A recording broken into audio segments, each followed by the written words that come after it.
this machine, the first thing you'll do is type in your code. And if you're like, oh my gosh, where do I find my code? You can find it in your Google account. If you just go to your Google account info, then you click on the tab that says personal info, and mine is part of one of my contact info emails from the district. That's my employee number. That's the code that you type in. Then from here you can choose. I mostly use the copy one, and here you're just going to check the different kinds of options you have. You can create copies that are one-sided, you can create masters that are double-sided, you can create your whole set of copies that are double-sided. So there, if you just read carefully, you can choose the copy option that fits best for what you're trying to do. Here is where you'll input how many copies you would like. On the bottom of the screen, you can pick what tray you want your paper to come from. So you can choose tray 1 or 2, depending on the kind of paper that you input. Here, Lacey's talking about something that I'm not completely sure of. You can add cardstock or something super cool that I actually don't know about. So if you want more, ask her. Here, we just want to show you what the trays look like. This is where you add your paper to the machine for the copies that you're making. And here we just wanted to show you what it looked like without paper. Just make sure that you pay attention, because if you see that orange button, you won't be able to make your copies if you don't have paper. So just that's something to check if the machine's not working for you.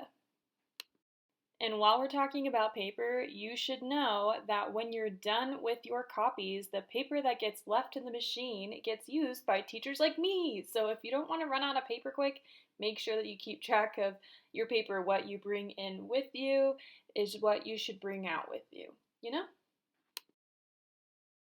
What I learned the day that we made this video was how to take a full-sized master of something and shrink it to make it smaller. So you could take like a full-size rubric and you can shrink it into like a fourth of the page. That way when you print, you have like 4 of those rubrics on one sheet of paper. I always wondered how teachers did that at our school, and now I know. So in this menu, you can just adjust the numbers here on the left. When you adjust it, you'll see the size that it'll print into, like on the page in inches. But then here in the middle, it's kind of easier to see. You can just fiddle with the percentage until you find something you like. Isn't that cool? Here we'll show you what we mean. So you're going to take your master, whatever you want copied, and that little picture is just supposed to show you that you want your document facing up. And then you're going to come into the screen, into that title menu I showed you.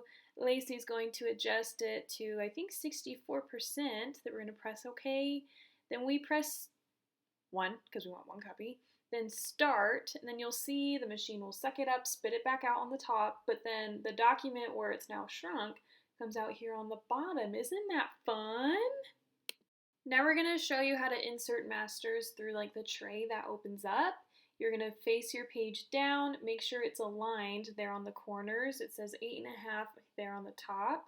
I use this mostly for when I have like something out of a book, like I use Words Their Way. So I can't rip out the page and insert it through the top. So you can open that compartment, lay your book down, and then you can line it up and then make your copies from there.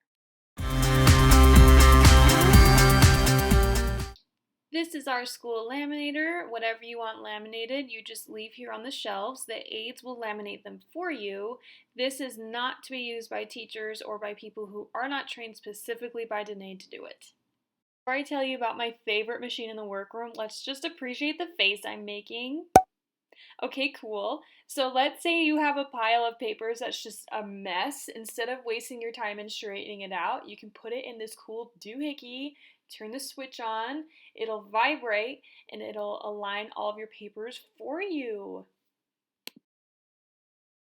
May have lied, this tool might actually be my favorite just because it saves so much time. I remember my first year when I would need to make a class set of packets, I would lay out each page of the packet in front of me and just take the page one by one and then staple it when I was done, and that would ultimately take like 10 minutes. So this could save you a lot of time where when you need a class set of packets, just insert each page of the packet into each compartment. You'll take that little doohickey there on the right, make sure the little ends are on top of each page, then you just slide it out, pinch it from the front, and then you have one packet good to go. I'm going to show you one more time just for good measure. You're going to take it out, and then you can just staple it there on the top, and then your packet's all done.